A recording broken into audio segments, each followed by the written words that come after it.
आज दूसरे दिन आगरा में आयोजित आज के इस कार्यक्रम में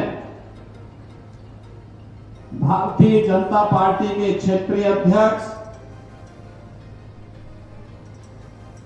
श्री दिग्विजय सिंह साके जी, उत्तर प्रदेश महिला आयोग की अध्यक्ष श्रीमती बबीता सिंह चौहान जी,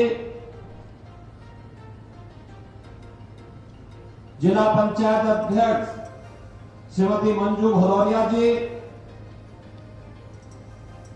महापौर आगरा श्रीमती हेमलता दिवाकर जी, माननीय विधायकगण श्रीमती रानी पक्षालिका सिंह जी, डॉक्टर जीएस धर्मेश जी, डॉक्टर धर्मपाल सिंह जी, श्री पुरुषोत्तम खंडेलवाल जी, श्री भगवान सिंह कुशवाहा जी, चौधरी बाबूलाल जी, विधान परिषद सदस्य श्री विजय सिंह हरे जी,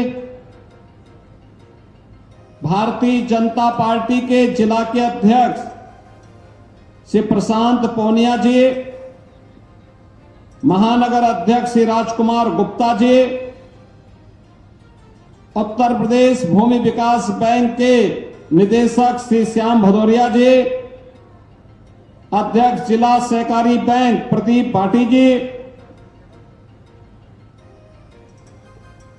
निदेशक वक्फ विकास निगम गुलाम मोहम्मद जी और आज के इस कार्यक्रम में उपस्थित सभी सम्मानित जनप्रतिनिधिगण और आगरा के मेरे सभी उपस्थित बहन और भाइयों, देश के यशस्वी प्रधानमंत्री श्री नरेंद्र मोदी जी के यशस्वी नेतृत्व और प्रेरणादायी मार्गदर्शन में भारतीय जनता पार्टी की डबल इंजन सरकार के सेवा, सुरक्षा और सुशासन के 8 वर्ष पूर्ण होने के उपलक्ष्य में उत्तर प्रदेश के प्रत्येक जनपद में आयोजित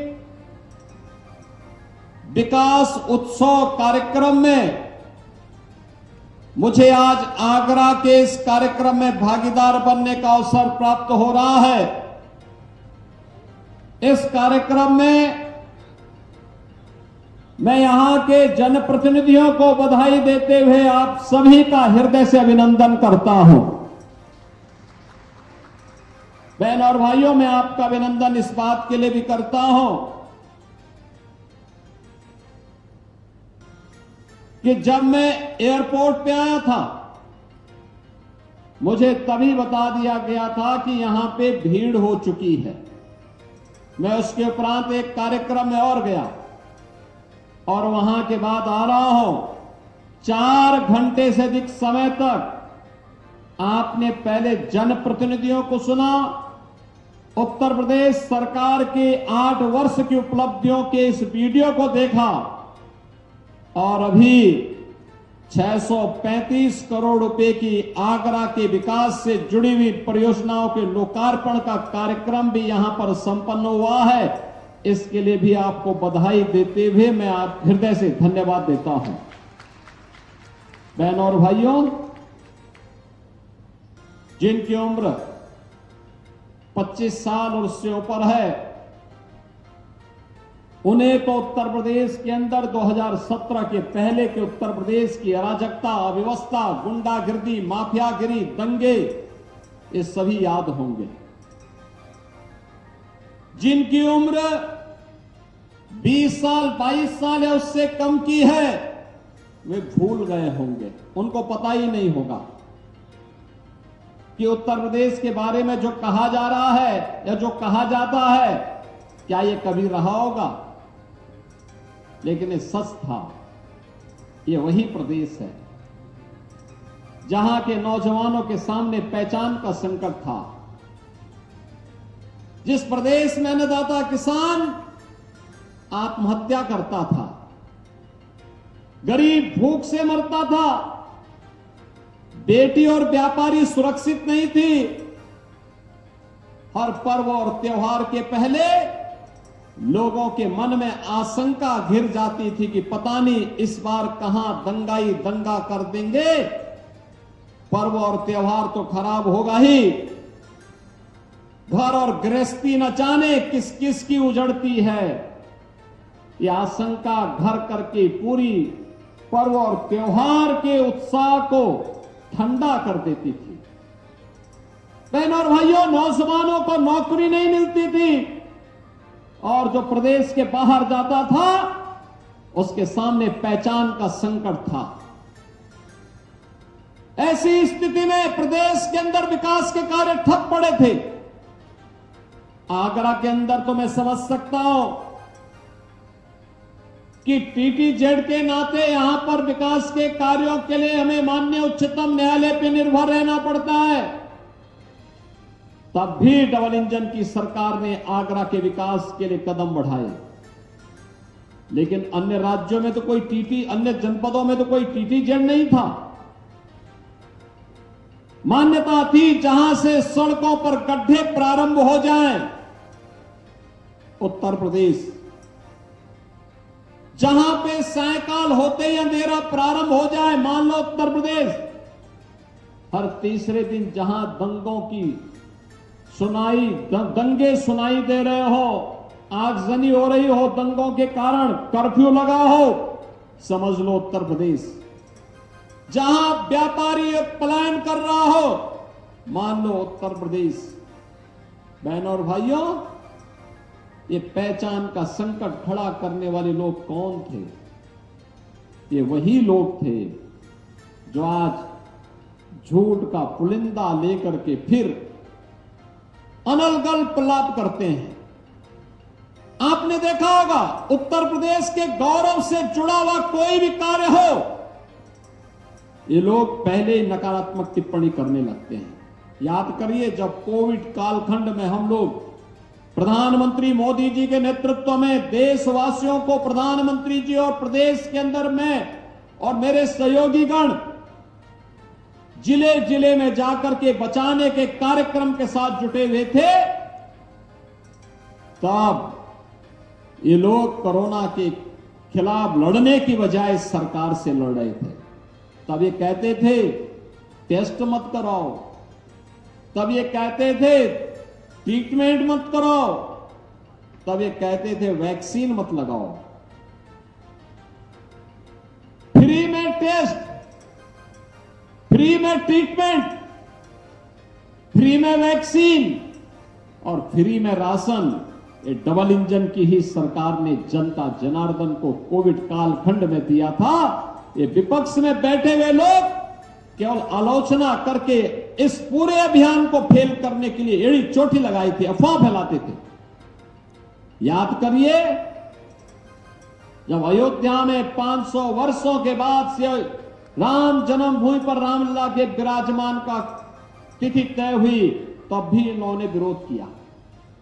इन्हें आमंत्रण दिया गया, आमंत्रण की बात तो दूर, इन्होंने तमाम प्रकार का दुष्प्रचार किया। पूरी दुनिया अभिभूत थी कि अयोध्या में रामलला विराजमान हो रहे हैं, लेकिन कांग्रेस और समाजवादी पार्टी उत्साह की बजाय इन लोगों के घरों में सन्नाटा छाया हुआ था। और अभी हाल ही में प्रयागराज की धरती पर महाकुंभ का भव्य और दिव्य आयोजन होता है। बहनों और भाइयों, इस भव्य और दिव्य आयोजन के साथ उत्तर प्रदेश वासियों को, देशवासियों को जुड़ने का अवसर प्राप्त हुआ। तब भी कांग्रेस, समाजवादी पार्टी लगातार दुष्प्रचार कर रही थी, लगातार दुष्प्रचार कर रही थी। 66 करोड़ से अधिक श्रद्धालु एक जगह पर एक आयोजन का हिस्सा बने, कभी नहीं देखा गया, दुनिया के अंदर कभी नहीं हुआ, कहीं नहीं हुआ। उत्तर प्रदेश की प्रयागराज की धरती पर हुआ, लेकिन ये लोग तब भी विरोध कर रहे थे। और इसीलिए जब इनको मौका मिला था, कांग्रेस को, समाजवादी पार्टी को, इन्होंने विकास कभी नहीं किया। और आज जब विकास हो रहा तो उसमें बैरियर बनने का काम करते हैं। बहनों और भाइयों, ये वही उत्तर प्रदेश है जहां किसान आत्महत्या करता था। ये डबल इंजन की सरकार आई, पहला ही फैसला था अन्नदाता किसानों की कर्ज माफी का, लघु और सीमांत किसानों का कर्ज माफी का कार्यक्रम संपन्न किया गया। कर्ज माफी का कार्यक्रम हुआ, प्रधानमंत्री फसल बीमा योजना, प्रधानमंत्री कृषि सिंचाई योजना, और आज प्रधानमंत्री किसान सम्मान निधि के माध्यम से 2,62,00,000 से अधिक किसान अब तक 80,000 करोड़ रुपए को सीधे उनके खातों में भेजा जा चुका है। बहनों और भाइयों, 2,80,000 करोड़ गन्ना किसानों के खाते में भेजा जा चुका है। धान, गेहूं, दलहन, तिलहन, आलू, इन सभी के समर्थन मूल्य घोषित करके पैसा अन्नदाता किसान के खाते में दिया जा रहा है। अब उत्तर प्रदेश का किसान आत्महत्या नहीं करता है। हमारा अन्नदाता किसान अब आत्मनिर्भर बनकर के उत्तर प्रदेश के विकास में अपना योगदान दे रहा है। वे नकारात्मक कार्य करते थे समाजवादी पार्टी और कांग्रेस के लोग, तो अन्नदाता किसान को आत्महत्या करने के लिए मजबूर कर दिया था। आज सरकार सही कदम उठा रही है, वही किसान आत्मनिर्भर बनकर के विकास की प्रक्रिया का हिस्सा बना हुआ है।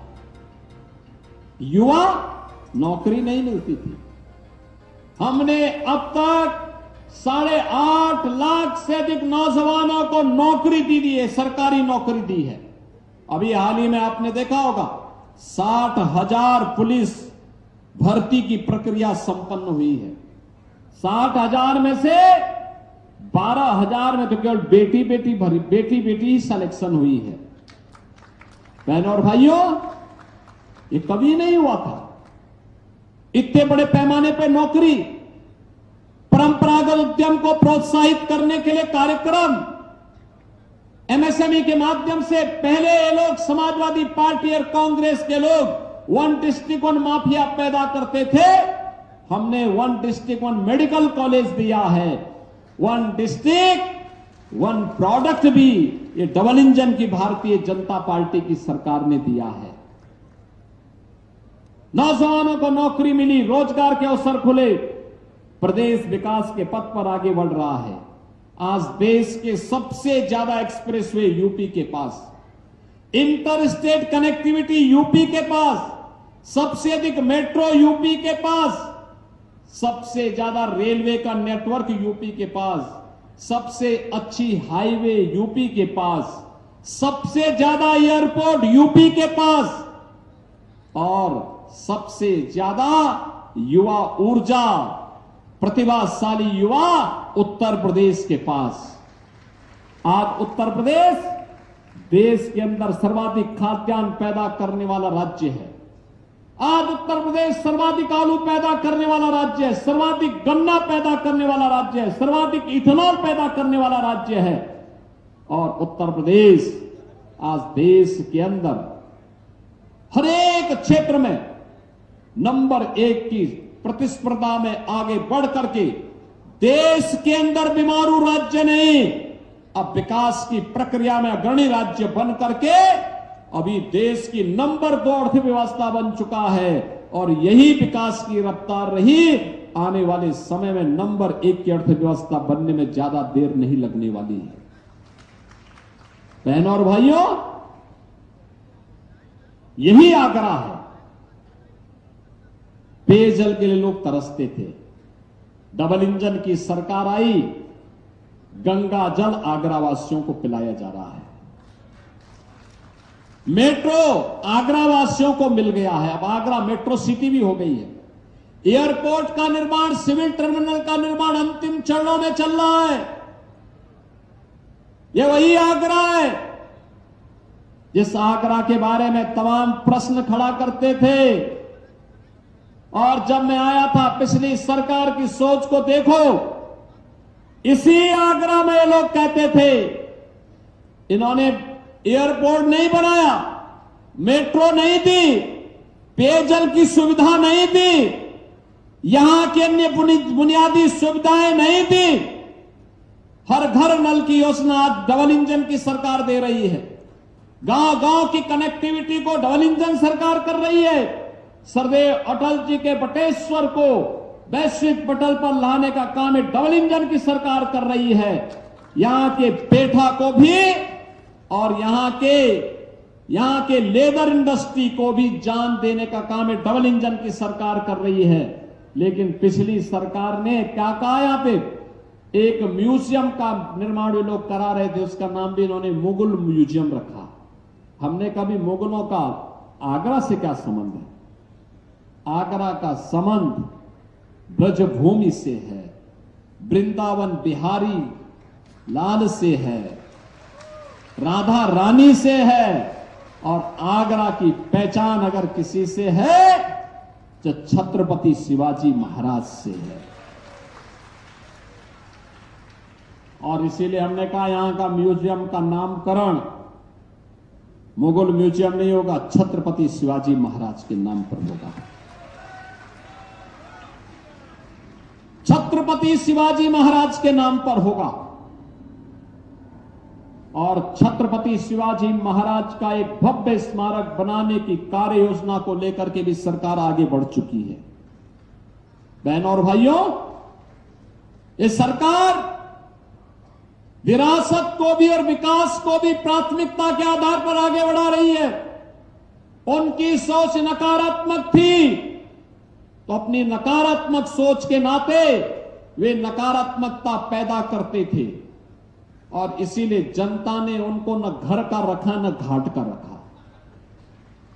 इसीलिए उनकी स्थिति आज खराब है। हमारी सोच सकारात्मक थी, जनता जनार्दन का विकास भी किया, गरीब कल्याणकारी योजनाओं के साथ भी जोड़ा, और विरासत का सम्मान करते हुए उनकी पुनर्स्थापना का काम भी हो रहा है। काशी में काशी विश्वनाथ धाम, अयोध्या में श्री राम जन्मभूमि में रामलला का विराजमान होना, विंध्यवासिनी धाम में मां विंध्यवासिनी का भव्य कॉरिडोर का निर्माण हो जाना, नैमिषारण्य में नैमिषारण्य का भव्य कॉरिडोर के निर्माण का कार्य हो जाना, और अभी तो हम मथुरा वृंदावन की ओर बढ़े हैं। इस बार हमने बजट में व्यवस्था कर दी है वृंदावन बिहारी लाल के भव्य कॉरिडोर के निर्माण के कार्यक्रम को भी सरकार आगे बढ़ाने जा रही है। आज तो आगरा में भी रिंग रोड बन रही है। हर विकास के कार्य को लेकर के आगे बढ़ने के लिए सरकार कृत संकल्पित है, और उसी संकल्पना के साथ आज 635 करोड़ रुपए की परियोजनाओं को लेकर के हम आए हैं। गरीब कल्याणकारी योजनाओं में आप देख सकते हैं, देश के अंदर डबल इंजन की सरकार ने प्रधानमंत्री मोदी जी के नेतृत्व में 4 करोड़ गरीबों को मकान दे दिए, 80 करोड़ लोग फ्री में राशन की सुविधा का लाभ प्राप्त कर रहे हैं। बहनों और भाइयों, 50 करोड़ लोग आयुष्मान भारत में देश के अंदर 5 लाख रुपए की स्वास्थ्य का कवर प्राप्त कर रहे हैं। देश के अंदर 45 करोड़ लोगों के जनधन अकाउंट खुल गए। भ्रष्टाचार पर प्रहार का यह सबसे सशक्त माध्यम था। आज उनके अपने अकाउंट हो गए तो सरकार की कोई भी योजना का पैसा सीधे उनके खाते में जाता है। गरीब को राशन, 4 करोड़ गरीबों के घर में मकान, 12 करोड़ गरीबों के घर में शौचालय, 10 करोड़ गरीबों को उज्ज्वला योजना के निःशुल्क कनेक्शन भी मिले हैं। और उत्तर प्रदेश में 10 करोड़ गरीबों को फ्री में आयुष्मान भारत में 5 लाख रुपए की स्वास्थ्य बीमा, 15 करोड़ गरीबों को फ्री में राशन, 56 लाख गरीबों के लिए मकान, 1 करोड़ 56 लाख गरीबों के घर में फ्री में विद्युत के कनेक्शन, 1,86,00,000 गरीबों को उज्ज्वला योजना के कनेक्शन के साथ ही उन्हें होली और दीपावली में फ्री में रसोई गैस के सिलेंडर उपलब्ध करवाने का काम डबल इंजन की सरकार कर रही है। बेटी के लिए मातृवंदना योजना से लेकर के कन्या सुमंगला योजना तक हम इन योजनाओं के साथ जोड़ रहे हैं। मुख्यमंत्री सामूहिक विवाह योजना में हमारी सरकार ने तय किया है कि मुख्यमंत्री सामूहिक विवाह योजना में बेटी की शादी के लिए जो 51,000 रुपए की राशि थी अब उसको बढ़ा करके 1 लाख रुपया अनुदान का करेंगे। बहनों और भाइयों, 1,06,00,000 परिवार वृद्धजनों के, निराश्रित महिलाओं के, दिव्यांगजनों को 12,000 रुपए सालाना हम पेंशन की सुविधा का लाभ दे रहे हैं। बहनों और भाइयों, प्रदेश वही है, तंत्र भी वही है, केवल शासन बदला है। पहले जो शासन में थे अपने परिवार का सोचते थे, लेकिन मोदी जी के मंत्र को लेकर के, सबका साथ और सबके विकास के मंत्र को लेकर के आज जब कार्य करना प्रारंभ हुआ है, डबल इंजन की भाजपा की सरकार आई है, तो 8 वर्ष ये सेवा के भी हुए, सुरक्षा के भी हुए, सुशासन के भी हुए, विरासत और विकास का अद्भुत समन्वय देखने को मिल रहा है। हर ओर विकास के कार्य भी दिखाई दे रहे हैं, गरीब कल्याणकारी कार्य भी दिखाई दे रहे हैं। हर एक तबके के जीवन को आत्मनिर्भर बनाने के लिए ये डबल इंजन की सरकार लगातार कार्य कर रही है। और इसीलिए कह सकते हैं 8 वर्ष उत्तर प्रदेश के इतिहास के उत्कर्ष के वर्ष हैं। और उत्कर्षता के इन 8 वर्षों के लिए आप सभी आगरा वासियों को मैं बधाई देने के लिए आज आगरा में आपके बीच आया हूं। आपने हमारे जनप्रतिनिधियों को अपना आशीर्वाद दिया है, इसके लिए यह कृतज्ञता ज्ञापित करने का समय भी है। अच्छे जनप्रतिनिधि चुनते हैं तो विकास लेके आते हैं, गलत लोगों को चुनते तो वे वही डकैती डालते, हड़पते, सार्वजनिक जमीनों पर कब्जा करते। लेकिन आज जब अच्छे जनप्रतिनिधि हैं, विकास हो रहा है, कहीं गंगा जल आ रहा है, कहीं एयरपोर्ट आ रहा है, कहीं मेट्रो बन रही है, कहीं छत्रपति शिवाजी महाराज का म्यूजियम बन रहा है, कहीं गौशाला बन रही है, कहीं जल जीवन मिशन में पेयजल की स्कीम बन रही है, कहीं बटेश्वर में सरदेव अटल जी का स्मारक और वहां पर अन्य नई योजनाओं को आगे लागू किया जा रहा है, कहीं हाईवे बन रहे हैं, कहीं रिंग रोड बन रही है, कहीं फ्लाईओवर बन रहा है। ये लगातार विकास का अनवरत सिलसिला लगातार चलता रहेगा। गरीब के लिए राशन की सुविधा से लेकर के उसके उपचार की व्यवस्था का हो, बेटी की पढ़ाई से लेकर के उसके विवाह तक की व्यवस्था हो, मातृशक्ति के स्वावलंबन के कार्यक्रम को आगे बढ़ाने का हो, अन्नदाता किसानों की खुशहाली का हो, या फिर श्रमिकों के लिए अटल आवासीय विद्यालय के माध्यम से उत्तम शिक्षा उनके बच्चों को प्रदान करने का कार्य रहा हो। ये सभी डबल इंजन सरकार के द्वारा पूरी प्रतिबद्धता के साथ आगे बढ़ाने का कार्य किया जा रहा है। और इसलिए मेरी आप सबसे अपील है, उत्तर प्रदेश ने $1 ट्रिलियन की इकोनॉमी बनने के लिए हम भी भारत के विकास में अपने जिम्मेदारियों का निर्वहन करके योगदान देंगे। इसके लिए आपका समर्थन प्राप्त करने के लिए हम लोग आए हैं कि जो आशीर्वाद आपने अब तक भारतीय जनता पार्टी के जनप्रतिनिधियों को दिया है, यही आशीर्वाद आपका बना रहना चाहिए, जिससे उत्तर प्रदेश देश की नंबर 1 की अर्थव्यवस्था बनने की दिशा में आगे बढ़ सके। और इसी के लिए आपके कारण आज उत्तर प्रदेश में अच्छे दिन देखने को मिले हैं। आज उत्तर प्रदेश विकास के पथ पर देश के अंदर सबसे तेज गति से दौड़ने वाले राज्य के रूप में स्थापित हुआ है। आने वाले समय में इस गति को और दुगनी गति से आगे बढ़ाया जा सके, इसके लिए भी आपका आशीर्वाद भारतीय जनता पार्टी से जुड़े हुए इन जनप्रतिनिधियों को चाहिए।